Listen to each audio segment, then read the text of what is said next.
morning. So today our topic is cellular respiration. So cellular respiration refers to the pathway by which releases of energy. Cellular respiration refers to the pathway which by releases of energy in the cell. So this cellular respiration occurs in the cell. Already in the previous class we learned the cell. In the cell some cell organelles will be there. Nucleus, cytoplasm, Golgi apparatus and mitochondria. So these are all called as cell organelles and cell. So the cellular respiration occur in the cell is known as cellular respiration. So all living cells must carry out the cellular respiration. Every living cell must carry out the cellular respiration.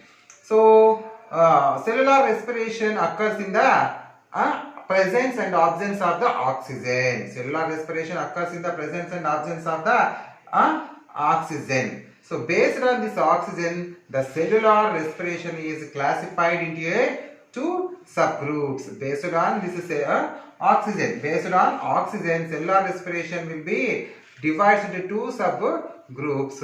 In the presence, if the oxygen will be present, that respiration is known as aerobic respiration.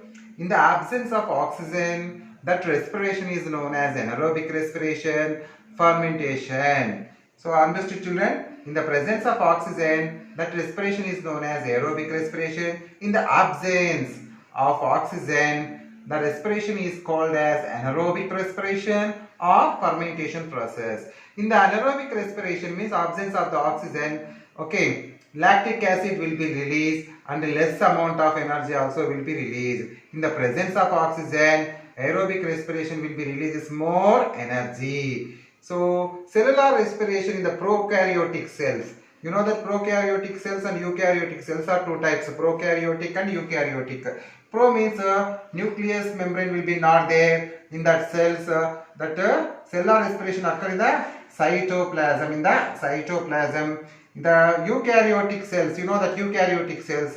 So nucleus will be distinct nucleus will be there. That cells are known as eukaryotic cells. In the eukaryotic cells, in the mitochondria will be takes place a cellular respiration. So how the energy will be released means in the cells breakdown of the food or glucose, food molecules or glucose will be breakdown and releases in the form of ATP. In the form of ATP, this released energy will be stored in the mitochondria. Stored in the mitochondria. Cellular respiration will not take a single reaction. It will be take a series of reaction. You know the series of reaction. Series of means number of reactions will be occur in the cellular respiration. Now, so what is the powerhouse of the cell? The mitochondria is known as powerhouse of the cell. Why it is called as a powerhouse of the cell, mitochondria? Because it stores the energy. It stores the energy in the cell. So it is known as powerhouse of the cell. Now we will discuss regarding structure of mitochondria. Now we discuss regarding the structure of mitochondria. This structure of mitochondria will be discovered or identified by the scientist is known as Kolliker. Who identified the structure of mitochondria? Kolliker will be identify the structure of mitochondria. So it is a disc-like structure. Okay, it will be have the two membranes. Outer membranes. It is called as outer membrane. So it is called as outer membrane. So inside here the folded membrane. This folded membrane is known as inner membrane. Are you understood, children? Outer membrane and inner membrane. So in these two parts will be there. So inside the inner membrane, okay, cristae will be there. Inside the inner membrane, what will be there? Cristae. So here the liquid portion will be there. The liquid portion will be present. That is called as matrix. This is the structure of mitochondria. So what is the mitochondria means? It is the powerhouse of the cell. Why we call the powerhouse of the cell means this mitochondria will be stored energy. That mitochondria will be stored energy in the form of ATP. So children, here the glucose or food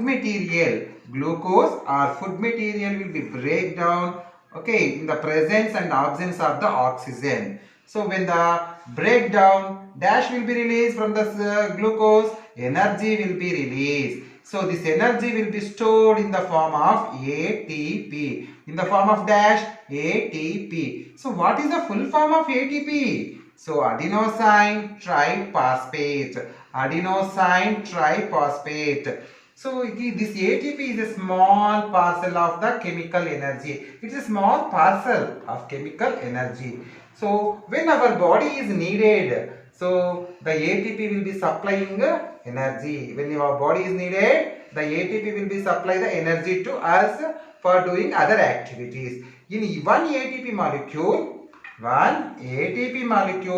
contains 7200 calories energy. So one ATP molecule contains how much energy, children? 7200 calories energy will be stored in one ATP molecule.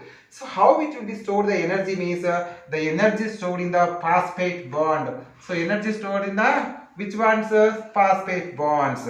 So when our body is needed, the energy will be released in the phosphate bond. The ATP will be converted to ADP. So what is the full form of ADP? Adenosine diphosphate. Is it clear, children? Do cells of alveoli of lungs also respire to carry out cellular respiration? Why or why not? Yes. So even though lungs also or alveoli also needed energy for doing the respiration process, must and should in that cell also will be take the cellular respiration. In short, a cellular level we could have to following the with the glucose and see the following chart. So here how the energy will be released in the presence and absence of oxygen, we have the small flow chart. You observe this flow chart, children. Here the glucose. So you know that glucose C6H12O6 is the formula. This glucose will be divided into two means that is a pyruvate. So two parts will be divided. The glucose will be divided how many parts? Two parts. So that is called as 3-carbon compound energy. So what is the formula of pyruvate? C3H6O6. So the glucose is divided to two pyruvate molecules. One glucose molecule is divided into two pyruvate molecules, that is known as 3-carbon compound plus energy. So this will be occur in the absence and presence of oxygen. In the absence and presence of oxygen. First we go through the absence. Absence or low amount of oxygen, anaerobic respiration or fermentation. Absence or low amount of oxygen is known as anaerobic or fermentation process.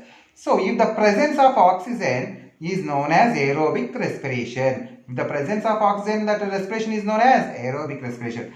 Here we will go to the anaerobic respiration. So anaerobic respiration in the bacteria and yeast will be different. So in the bacteria we will see first. So in the bacteria the anaerobic respiration means pyruvate will be changed into the and release the lactic acid. Which acid release? Lactic acid and less amount of energy. Example, bacteria. If you see in the ethanol, so this is a yeast. So in the yeast, ethanol plus carbon dioxide plus less amount of energy will be released. So you know that yeast. So it will be using in the bakeries, okay, and in our food maintenance. So how much energy will be released in the anaerobic respiration means a less or low amount of energy will be released. That is only 56 calories energy will be released. So now you understood the children in the anaerobic respiration. Okay, now we go to the aerobic respiration. The presence of oxygen, the respiration is known as aerobic respiration. So during the aerobic respiration, pyruvate will be released the carbon dioxide, water and more energy. Carbon dioxide, water and more energy. How much energy? 586 calories will be released in the presence of oxygen. So examples, plants and animals and microorganisms also. How the energy will be released means glucose. What we eat, the food is known as glucose. It is a common sugar. Glucose is a dash sugar, common sugar. Released energy when that glucose is break down with the presence of oxygen. That process is known as oxidation or oxidized. So the glucose will be oxidized and release the energy. Not only energy, carbon dioxide, water. So this will be occur in the plants, animals and microorganisms. So if the oxygen inadequate means having less, not utilize the pyruvic acid, convert into either ethanol or lactic acid, very little amount energy will be released.